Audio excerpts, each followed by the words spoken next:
Hai, perkenalkan, nama saya Herisa. Sebagai seorang dengan tipe belajar kinestetik, saya harus membaca buku keras-keras agar tetap fokus. Saya putuskan untuk direkam agar sekalian membantu kamu yang ingin tahu isi dari berbagai buku namun tidak bisa membacanya karena berbagai hal. Konten ini tidak beriklan, dan jika ada pihak yang merasa dirugikan, tolong sampaikan supaya konten ini bisa di-take down.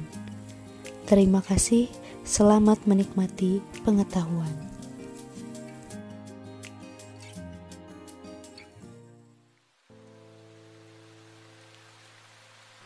Man's Search for Meaning, halaman 113.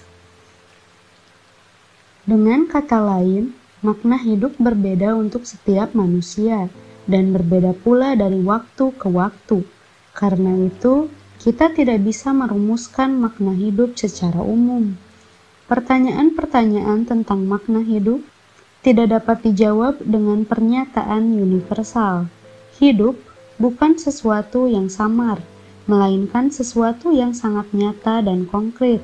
Begitu juga dengan tugas-tugas hidup yang juga sangat nyata dan konkret.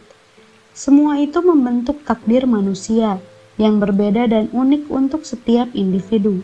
Tidak ada manusia dan tidak ada takdir yang bisa dibandingkan dengan manusia atau takdir yang lain. Tidak ada situasi yang berulang dan setiap situasi harus ditanggapi dengan reaksi yang berbeda. Kadang-kadang, situasi yang dihadapi seseorang mengharuskan dia membentuk nasibnya sendiri melalui tindakan. Di lain waktu, lebih menguntungkan bagi dia untuk merenungkan dan menyadari aset-aset yang dia miliki melalui perenungan. Ada kalanya, manusia hanya perlu menerima nasibnya dan menanggung bebannya. Setiap situasi ditandai oleh sifatnya yang unik, dan selalu hanya ada satu jawaban yang tepat untuk setiap permasalahan yang dihadapi. Jika seseorang ditakdirkan untuk hidup menderita, dia harus menerima penderitaan tersebut sebagai tugasnya, tugas yang tunggal dan unik. Dia harus menyadari kenyataan bahwa bahkan di dalam penderitaannya dia tetap unik dan hanya satu-satunya di jagat raya. Tidak ada orang yang bisa mengurangi atau menanggung penderitaannya. Kesempatan yang unik terletak pada caranya menanggung beban tersebut. Bagi kami, para tawanan, semua pemikiran tersebut bukan sekedar spekulasi yang jauh dari kenyataan. Itulah satu-satunya pemikiran yang bisa membantu kami. Pemikiran seperti itu menjauhkan kami dari rasa putus asa. Meskipun kelihatannya tidak ada kesempatan untuk keluar dari camp dalam keadaan hidup. Sudah lama kami tidak lagi mempertanyakan tentang makna hidup, sebuah pertanyaan naif yang mengartikan hidup sebagai upaya untuk meraih tujuan tertentu melalui penciptaan sesuatu yang bernilai. Bagi kami, makna hidup mencakup siklus kehidupan dan kematian yang lebih lebar, yakni penderitaan dan kematian yang datang secara perlahan-lahan. Begitu makna penderitaan mulai dipahami, kami menolak untuk mengurangi atau meringankan siksaan-siksaan camp dengan mengabaikan semua itu, atau dengan memendam hayalan kosong atau optimisme yang palsu. Penderitaan telah menjadi tugas, dan kami tidak akan mengabaikan tugas tersebut. Kami menyadari adanya kesempatan-kesempatan tersembunyi untuk meraih keberhasilan, kesempatan yang mendorong penyair Rilke menulis "We will is aufwunden", yang artinya berapa banyak penderitaan yang harus dijalani. Rilke bicara tentang menjalani penderitaan seperti orang bicara tentang menjalani pekerjaan. Ada cukup banyak penderitaan yang harus kita jalani. Karenanya, kita perlu menghadapi seluruh penderitaan kita dan berusaha meminimalkan perasaan lemah dan takut. Namun, kita juga tidak perlu malu untuk menangis, karena air mata merupakan saksi dari keberanian manusia yang paling besar, yakni keberanian untuk menderita. Hanya sedikit orang yang menyadari hal ini. Dengan malu-malu, beberapa orang mengakui bahwa kadang-kadang mereka menangis terseduh-seduh, seperti seorang rekan saat saya tanya bagaimana dia mengatasi edema yang dideritanya. Dia menjawab, "Saya mengeluarkan rasa sakit dari tubuh saya dengan menangis." Tindakan psikoterapis atau psikohigienis awal yang lunak, jika memang dimungkinkan dilakukan di camp, biasanya bersifat individual atau kolektif. Tindakan psikoterapis individual terhadap seseorang biasanya berupa prosedur untuk menyelamatkan hidup. Tindakan ini biasanya terkait dengan pencegahan upaya bunuh diri. Aturan camp melarang keras seorang tawanan untuk mencegah tawanan lain yang ingin bunuh diri. Sebagai contoh, seorang tawanan dilarang keras memotong tali jika ada tawanan lain yang berupaya menggantung diri. Karena itu, harus dicegah agar upaya bunuh diri itu tidak terjadi. Saya ingat 2 upaya percobaan bunuh diri yang kasusnya hampir serupa. Kedua tawanan tersebut sama-sama mengatakan lebih dahulu bahwa mereka akan bunuh diri. Keduanya sama-sama mengajukan argumen yang khas. Mereka tidak bisa lagi mengharapkan apapun dari hidup. Dalam kedua kasus tersebut, kami harus membuat keduanya sadar bahwa hidup masih mengharapkan sesuatu dari mereka. Sesuatu di masa depan mengharapkan sesuatu dari mereka. Tawanan pertama ternyata masih memiliki seseorang anak yang sangat dia sayangi, yang menunggunya di sebuah negara asing. Untuk tawanan kedua, alasan yang kami temukan bukan manusia.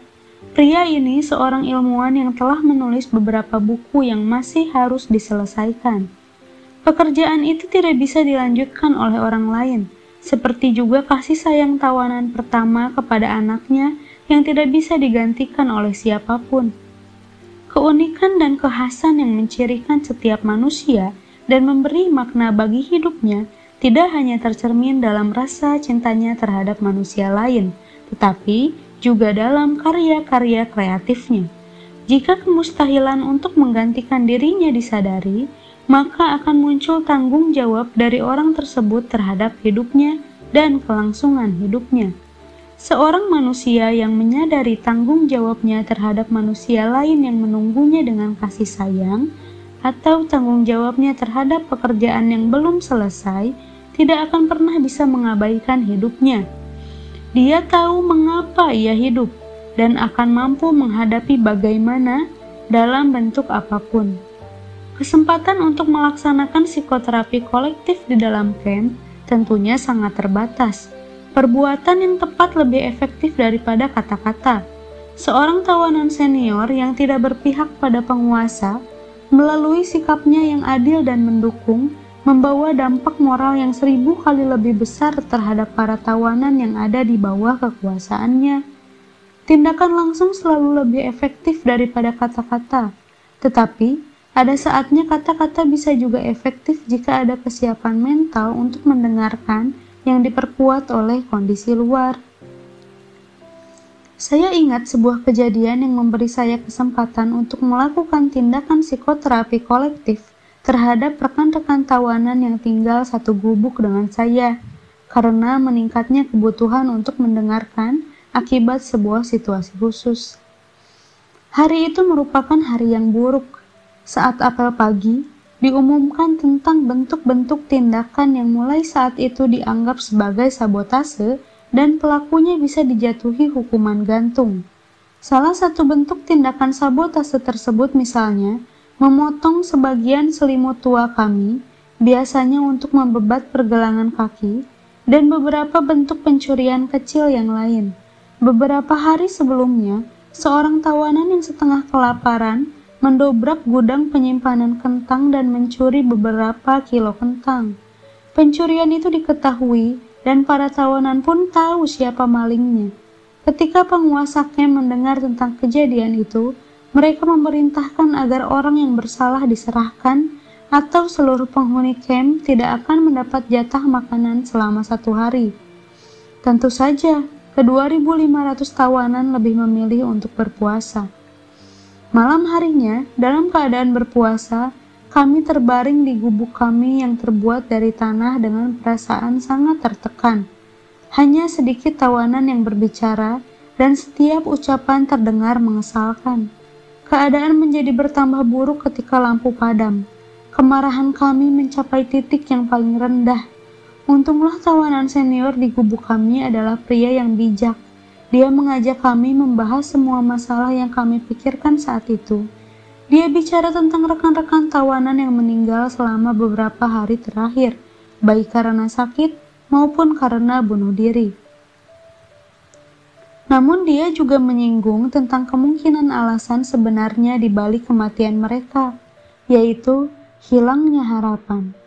Dia berpendapat harus ada cara untuk mencegah jatuhnya korban-korban yang lain. Kemudian dia meminta saya untuk memberikan nasihat. Hanya Tuhan yang tahu, saya sedang tidak ingin memberikan ceramah psikologis atau berdakwah, menawarkan semacam perawatan medis bagi jiwa mereka. Saya kedinginan dan lapar, mudah marah dan lelah, tetapi saya harus berusaha dan memanfaatkan kesempatan yang unik ini. Saat itu, dorongan semangat benar-benar diperlukan lebih dari sebelumnya. Jadi, saya mulai dengan menguraikan beberapa kalimat penghiburan kecil. Saya katakan bahwa bahkan di Eropa ini, di musim dingin ke-6 sejak pecahnya Perang Dunia Kedua, situasi yang kami hadapi bukan situasi yang paling buruk. Saya meminta setiap orang untuk bertanya pada dirinya sendiri, kehilangan terbesar apa yang mereka derita sampai saat itu yang tidak bisa tergantikan. Saya menduga bahwa untuk sebagian besar tawanan, kehilangan tersebut tidak terlalu besar. Mereka yang masih hidup masih punya alasan untuk berharap, kesehatan, keluarga, kebahagiaan, kemampuan profesional, harta benda, kedudukan sosial, semua itu bisa diperoleh kembali atau diperbaiki. Bagaimanapun, tulang belulang kami masih utuh. Apapun yang kami alami saat ini masih bisa menjadi aset di masa depan. Kemudian saya mengutip kata-kata Nietzsche, Was mich nicht umbridge macht mich starker, yang artinya, segala sesuatu yang tidak membunuh saya, membuat saya jadi lebih kuat. Kemudian saya bicara tentang masa depan. Saya katakan bahwa bagi yang berpikiran objektif, masa depan mungkin tampak tidak membawa harapan. Saya katakan bahwa setiap tawanan pasti bisa memperkirakan betapa kecil kemungkinannya untuk tetap hidup. Saya juga katakan kepada mereka bahwa meskipun penyakit tifus belum mewabah di kamp kami, saya memperkirakan bahwa kesempatan saya untuk hidup hanya sekitar 1:20. Meskipun demikian, saya tidak akan kehilangan harapan dan menyerah, karena tidak ada orang yang tahu apa yang akan terjadi di masa depan, bahkan dalam 1 jam ke depan sekalipun. Meskipun kami tidak bisa mengharap terjadinya peristiwa militer yang mengejutkan dalam beberapa hari ke depan, tidak ada orang yang lebih tahu selain dari kami yang hidup di dalam kamp konsentrasi, bahwa kesempatan bisa terbuka secara mendadak, setidaknya untuk setiap tawanan. Misalnya, seorang tawanan bisa saja tanpa diduga dipindahkan ke dalam kelompok kerja dengan kondisi kerja yang baik. Keadaan seperti ini bisa dikategorikan sebagai keberuntungan tawanan. Tetapi, saya tidak hanya bicara soal masa depan dan tabir yang menutupinya. Saya juga menyinggung tentang masa lalu dengan semua kebahagiaannya dan bagaimana sinar kebahagiaan tersebut tetap menerangi kegelapan saat ini. Sekali lagi, saya mengutip kata-kata seorang penyair supaya saya tidak terdengar seperti orang yang sedang berkhotbah, yang berbunyi, artinya, tidak ada satu kekuatan pun di bumi ini yang bisa merampas darimu pengalaman hidup yang sudah kamu jalani. Tidak hanya pengalaman, tetapi juga semua perbuatan kita, gagasan hebat yang mungkin pernah kita pikirkan, dan semua penderitaan kita, semua itu tidak akan hilang, meskipun sudah berlalu. Semuanya bisa dihidupkan kembali. Sesuatu di masa lalu itu juga sebuah bentuk kehidupan, malah barangkali kehidupan yang paling pasti. Kemudian saya bicara tentang banyaknya kesempatan untuk memberi makna pada hidup. Saya katakan kepada rekan-rekan yang terbaring tanpa bergerak Meskipun sekali-sekali terdengar tarikan napas panjang, bahwa hidup manusia dalam keadaan apapun tidak pernah kehilangan maknanya, dan bahwa makna yang tak terhingga dari hidup ini meliputi penderitaan yang secara perlahan membawa kematian, kemelaratan, dan kematian. Saya meminta kepada para makhluk malang yang mendengarkan saya dengan penuh perhatian di tengah kegelapan gubuk untuk menyadari betapa gentingnya posisi kami. Mereka tidak boleh kehilangan harapan dan harus tetap menjaga keteguhan hati sekaligus yakin bahwa kesia-siaan kami tidak akan mengurangi kewibawaan dan maknanya. Saya katakan bahwa ada seseorang yang memandang masing-masing dari kita dari atas di saat-saat yang sulit ini. Seorang teman, seorang istri, seseorang yang masih hidup atau sudah mati, atau Tuhan. Dan orang tersebut berharap kita tidak mengecewakannya. Dia berharap kita menjalani penderitaan dengan bangga, tidak dengan cara yang menyedihkan, karena tahu bagaimana caranya mati. Dan terakhir, saya bicara tentang pengorbanan kami, yang memiliki makna tersendiri di setiap kasus. Pengorbanan kami mungkin tampak tidak berguna jika ditinjau dari sudut pandang dunia normal, dunia yang didasarkan pada keberhasilan materi. Kenyataannya, pengorbanan kami sungguh-sungguh memiliki makna. Dengan terus terang, saya berkata, sebagian besar dari kami yang punya keyakinan agama bisa dengan mudah memahami itu. Saya ceritakan pada mereka tentang seorang teman yang sejak pertama memasuki camp telah mencoba membuat perjanjian dengan surga, bahwa penderitaan dan kematiannya harus bisa menjauhkan orang-orang yang dia cintai dari akhir yang menyakitkan. Untuk pria tersebut, penderitaan dan kematian sangat bermakna. Pengorbanannya memiliki makna yang sangat dalam. Dia tidak mau mati sia-sia. Tidak satupun dari kita yang menginginkannya. Tujuan dari ceramah saya adalah menemukan makna sepenuhnya dari hidup kami. Pada saat itu juga dan di tempat itu juga, di gubuk kami dan di dalam situasi yang praktis tidak memberi harapan, saya lihat bahwa upaya saya ternyata berhasil. Ketika lampu gubuk menyala kembali, saya melihat tubuh-tubuh kurus rekan-rekan saya tertatih-tatih mendekati saya dengan mata yang basah oleh air mata. Harus diakui, saya jarang punya kekuatan batin untuk melakukan kontak dengan teman-teman sependeritaan, dan saya pasti sudah kehilangan banyak kesempatan untuk melakukan hal tersebut.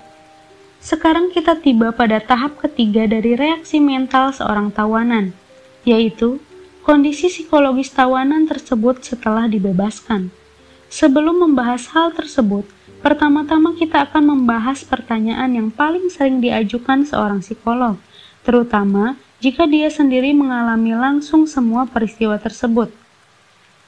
Menurut pendapat Anda, bagaimana kondisi psikologis kejiwaan dari para penjaga camp? Bagaimana mungkin manusia yang terdiri dari darah dan daging bisa memperlakukan para tawanan seburuk itu? Setelah mendengar cerita-cerita tersebut, dan setelah percaya bahwa semua itu benar-benar terjadi, orang akan bertanya, bagaimana hal seperti itu secara psikologis bisa terjadi? Untuk menjawab pertanyaan di atas secara singkat, ada beberapa hal yang harus dikemukakan. Pertama, beberapa penjaga memang memiliki sifat sadis, sadis dalam artian klinis yang sesungguhnya. Kedua, orang-orang yang memiliki sifat sadis akan dipilih jika kelompok penjaga yang benar-benar kejam dibutuhkan. Para tawanan akan sangat gembira jika saat berada di lokasi kerja, mereka diperbolehkan menghangatkan diri selama beberapa menit setelah bekerja 2 jam di tengah udara beku, di depan tungku kecil yang dinyalakan dengan membakar beberapa ranting dan batang pohon. Tetapi, selalu ada sejumlah mandor yang senang merampas kegembiraan tersebut dari kami. Mereka bukan saja tampak gembira saat melarang kami berdiri di depan tungku, mereka bahkan mematikan dan melemparkan tungku dan nyala apinya yang indah ke atas tumpukan salju. Jika seorang serdadu SS membenci tawanan tersebut, selalu ada orang khusus di dalam kelompoknya yang sangat suka dan sangat ahli dalam teknik penyiksaan, dan kepada merekalah si tawanan akan dikirimkan. Ketiga, perasaan kebanyakan penjaga sudah bebal. setelah bertahun-tahun menyaksikan berbagai metode penyiksaan yang brutal, yang dosisnya terus-menerus bertambah. Orang-orang yang moral dan mentalnya sudah mengeras ini setidaknya menolak untuk ikut aktif dalam melakukan penyiksaan yang sadis, tetapi mereka tidak menghalangi orang lain melakukannya. Keempat, harus diakui bahwa bahkan di antara para penjaga, ada beberapa yang iba melihat penderitaan kami. Saya hanya akan menceritakan salah satu contoh, yaitu seorang komandan camp dari tempat saya dibebaskan. Setelah kami semua bebas, baru diketahui bahwa hanya dokter camp yang juga seorang tawanan yang tahu tentang hal ini. Komandan camp ini mengeluarkan uang yang tidak sedikit dari kantongnya sendiri untuk membeli obat-obatan bagi para tawanan dari kota terdekat. Satu insiden menarik mengenai komandan SS ini ada kaitannya dengan sikap sejumlah tawanan Yahudi terhadapnya. Saat perang berakhir, ketika pasukan Amerika membebaskan para tawanan dari kamp kami, 3 pemuda Yahudi Hungaria menyembunyikan sang komandan ini di hutan Bavaria. Kemudian mereka menghadap komandan pasukan Amerika yang sangat ingin menangkap komandan SS ini, dan mereka mengaku akan memberitahu tempat persembunyiannya, namun dengan syarat-syarat tertentu. Sang komandan Amerika itu harus berjanji sama sekali tidak akan menyakiti pria itu. Selang beberapa waktu, perwira Amerika tersebut akhirnya berjanji kepada para pemuda Yahudi itu bahwa komandan SS tersebut tidak akan disakiti saat ditangkap. Perwira AS tersebut tidak hanya memenuhi janjinya, namun mantan komandan SS itu bisa dikatakan kembali menduduki posisi kepemimpinan seperti semula. Dia diserahi tugas mengawasi pengumpulan pakaian di desa-desa Bavaria serta pendistribusian pakaian tersebut ke kami semua yang pada saat itu masih mengenakan pakaian yang kami warisi dari tawanan lain di kamp Auschwitz yang tidak seberuntung kami karena dikirim ke kamar gas begitu mereka tiba di stasiun kereta. Sebaliknya, pengawas camp paling senior yang juga seorang tawanan lebih kejam daripada serdadu SS manapun. Dia sering memukuli tawanan lain setiap ada kesempatan, sementara komandan camp yang saya sebut di atas, seingat saya, tidak pernah menyentuh kami. Jelas bahwa pengetahuan kita tentang seseorang, apakah dia serdadu SS atau tawanan, tidak berarti apa-apa. Kebaikan manusia bisa ditemukan pada setiap kelompok, meskipun di dalam kelompok yang secara keseluruhan kita kutuk sekalipun. Batas-batas kelompok seringkali saling berimpit, dan kita tidak bisa menyederhanakan masalah dengan mengatakan bahwa kelompok ini terdiri dari setan, sedangkan kelompok itu terdiri dari malaikat. Jika ada penjaga atau mandor yang bersikap baik terhadap tawanan, apalagi di tengah pengaruh-pengaruh kehidupan camp, maka orang tersebut memang jelas berbeda. Sebaliknya, seorang tawanan yang memperlakukan sesama tawanan dengan buruk pasti lebih tercela. Jelas, ketiadaan moral seperti itu membuat tawanan lain membencinya. Sebaliknya, mereka akan tersentuh menerima kebaikan kecil dari para penjaga. Saya ingat bagaimana seorang mandor secara diam-diam memberi saya sepotong roti yang saya yakin diambil dari jatah makan paginya. Bukan hanya sepotong kecil roti yang membuat saya menangis saat itu, melainkan sesuatu yang manusiawi yang juga diberikan orang itu kepada saya. Kata-kata dan tatapan mata yang menyertai pemberian tersebut.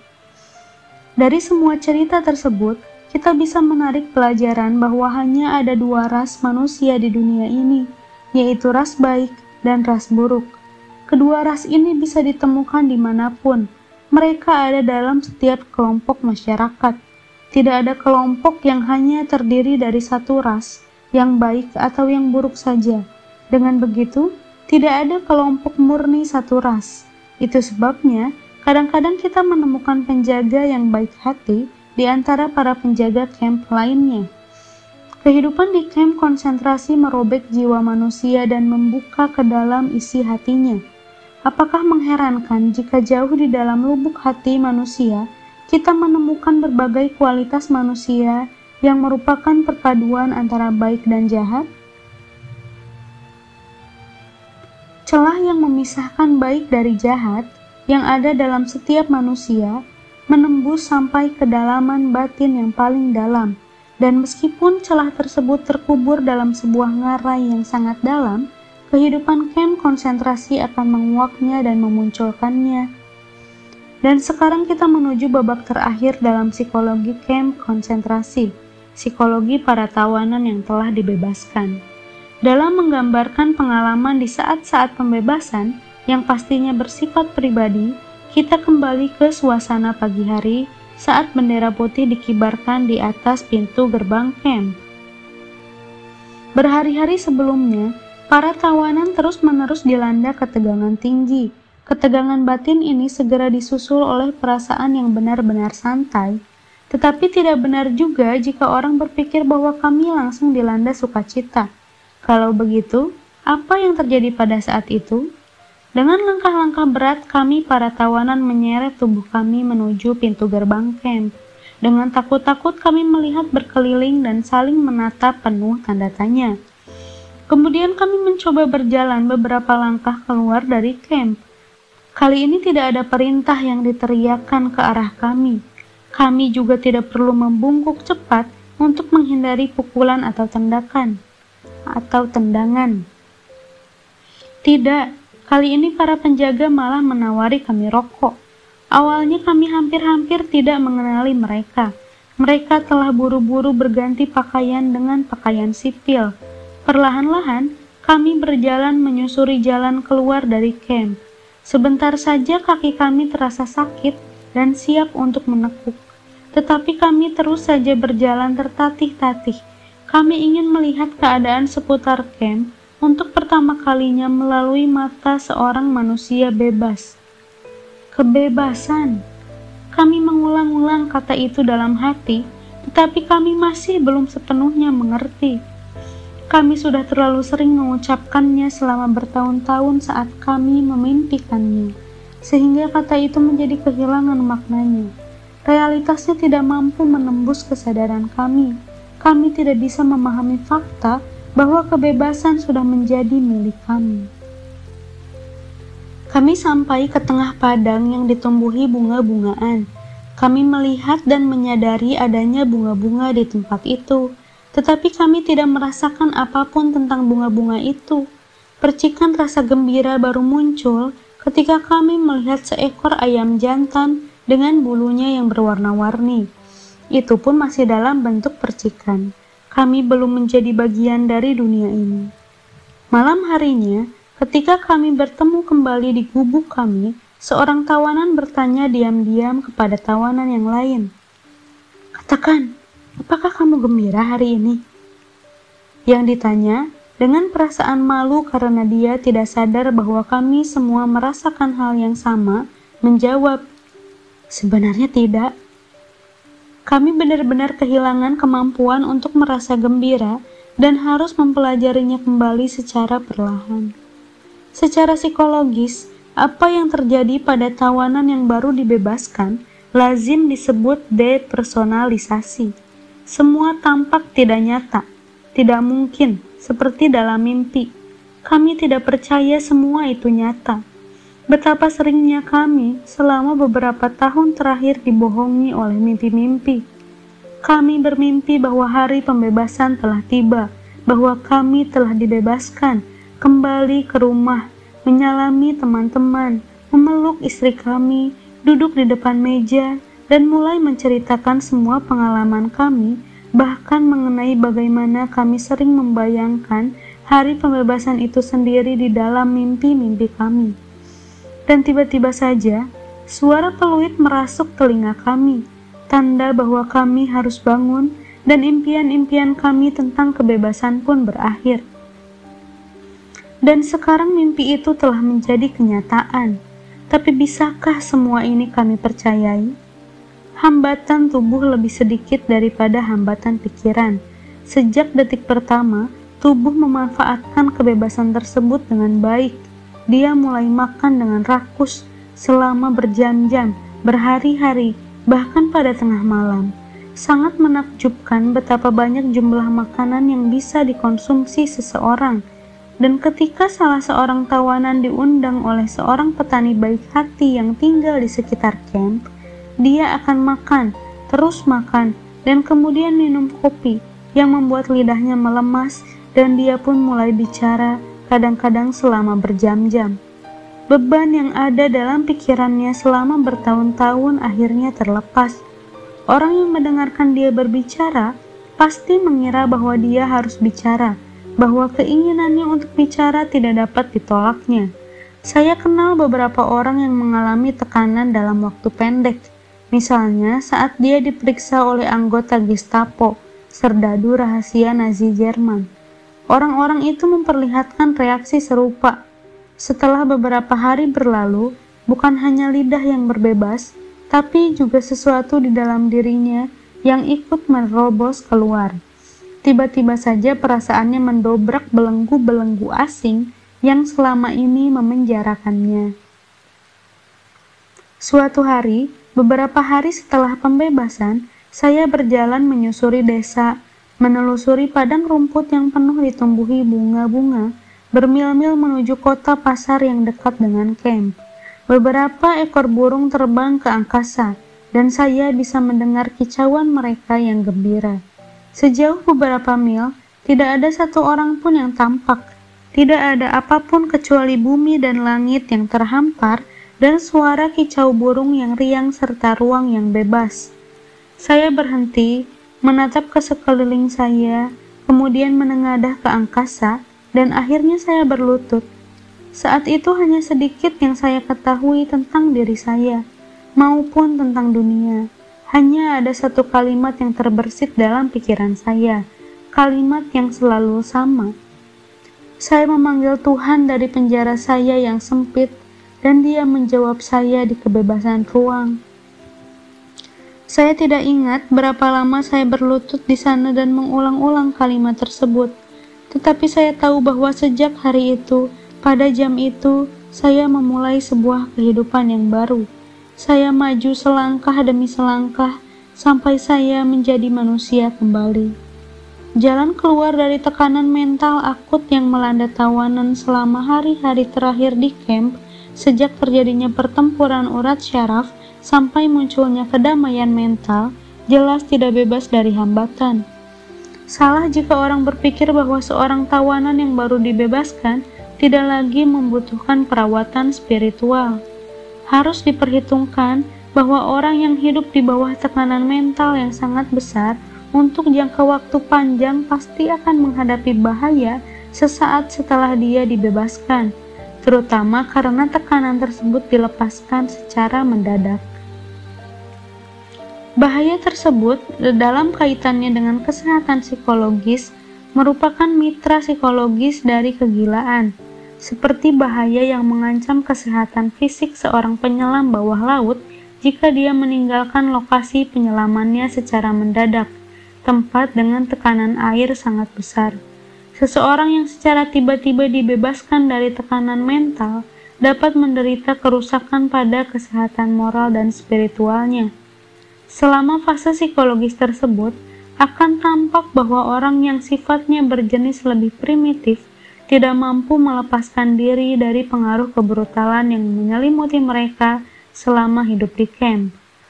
Sekarang, setelah bebas, mereka berpikir bahwa mereka bisa menggunakan kebebasan mereka secara semena-mena dan serampangan. Satu-satunya yang berubah untuk orang-orang seperti itu adalah mereka sekarang menjadi penindas, bukan yang tertindas.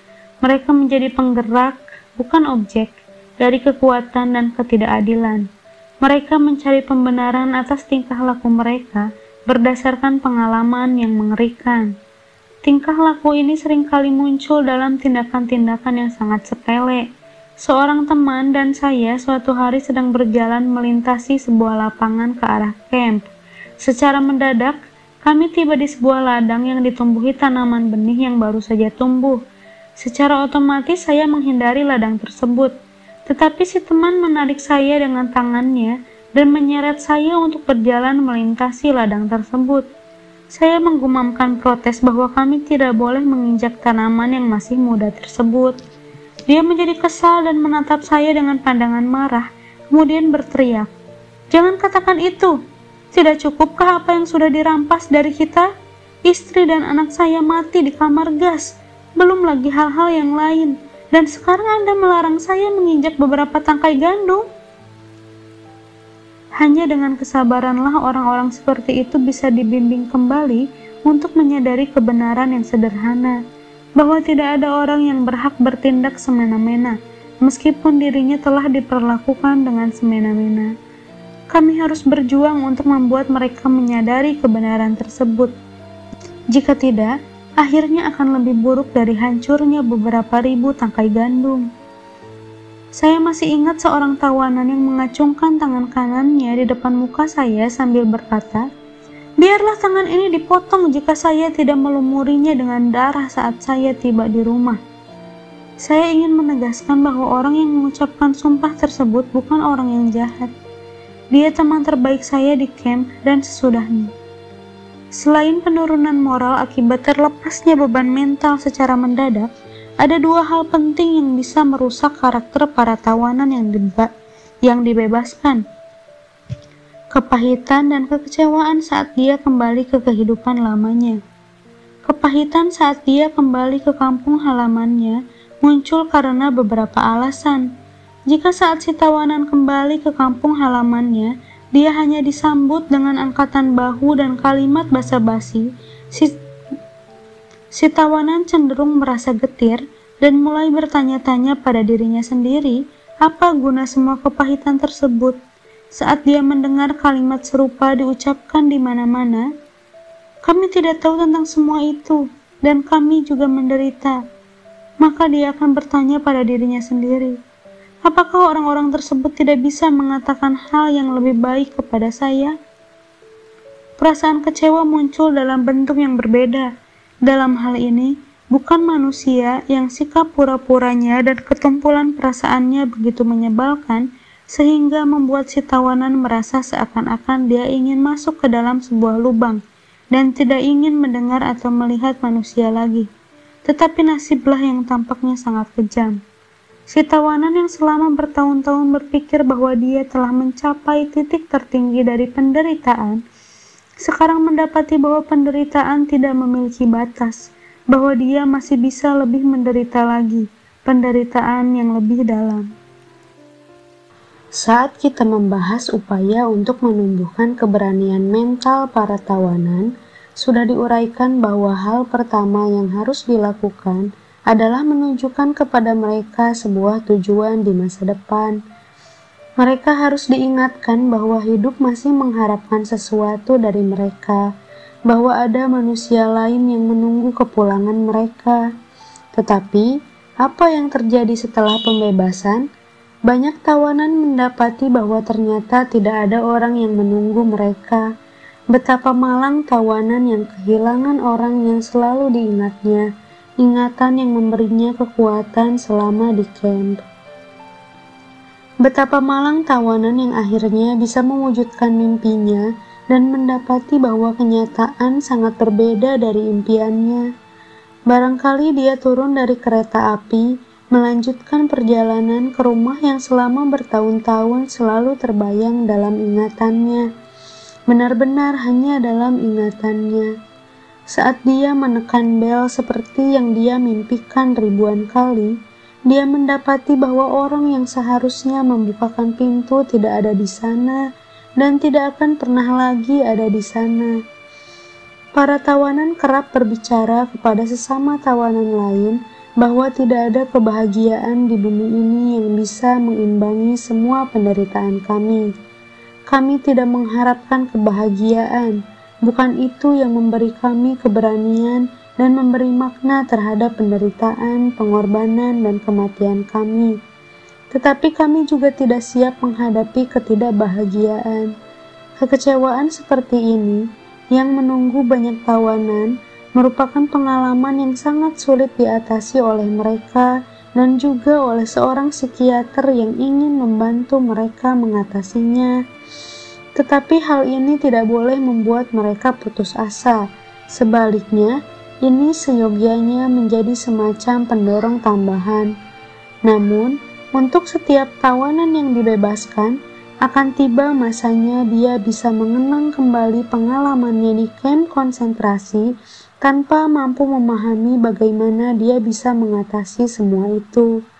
Ketika hari kebebasan akhirnya tiba, ketika segala sesuatu tampak bagaikan mimpi indah di matanya, tiba pula saatnya ketika semua pengalaman hidupnya selama di dalam kamp konsentrasi akan tampak tidak lebih dari mimpi buruk.